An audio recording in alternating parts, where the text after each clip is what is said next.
Manchester City then get the win, beat Liverpool for the first time at Anfield in a very long time by 2-1, and what that means? 6 points. Still the difference at the top of the table.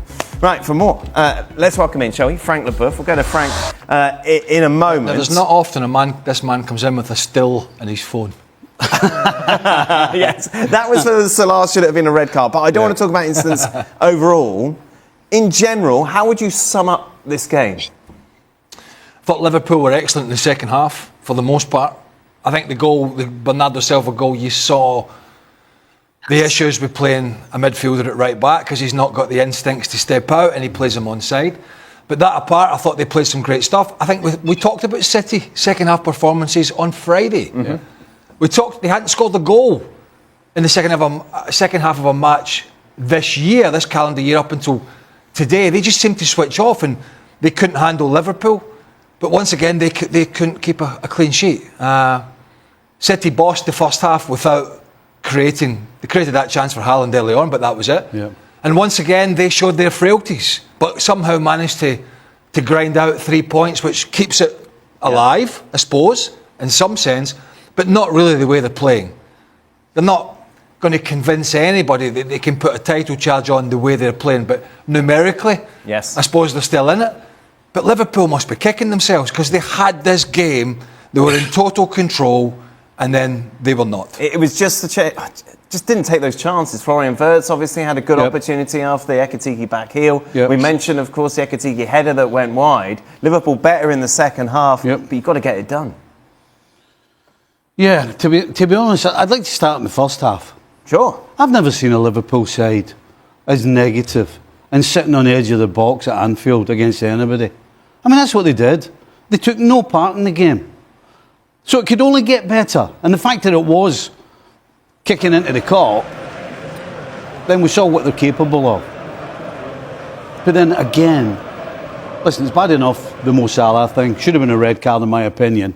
But I think what made me the angriest of all was the way, after they scored, after Szoboszlai scores, they've got the momentum, they've got City by the throat, they go and sit on top of the box again. They completely just stood off. Is that Slot's doing? The first half, 100%, is Slot's doing. I think the fact that Liverpool have lost so many goals this season, the way they have, players automatically take a step back. But then that's when the manager, I guess, has to step in and say, get yourself up. But that was the biggest thing that annoyed me, though. You go ahead, the game's there for you, and you take a step back and you sit in the top of your box, and then it falls apart. Is that fair, Frank? It is fair.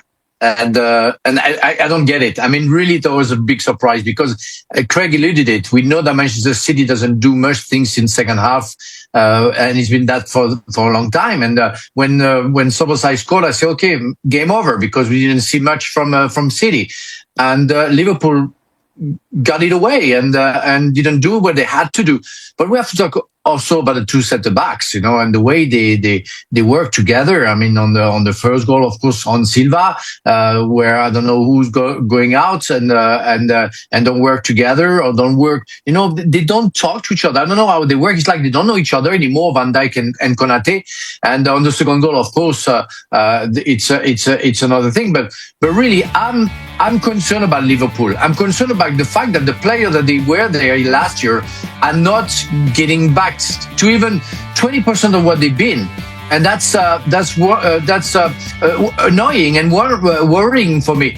Only Szoboszlai today again, and Ekitike at some point we're good, but the others, I'm very concerned.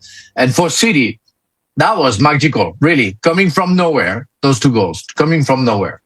Let's talk about the incidents. If you wouldn't mind, can we start with the last incident? Because that's what everyone was talking about, which I thought was quite interesting. Because by the letter of the law, they did everything right. When I was watching it, I said, he's got to pull that back for the red card on Szoboszlai and give a free kick. Because you can't foul somebody that's potentially going to clear the ball.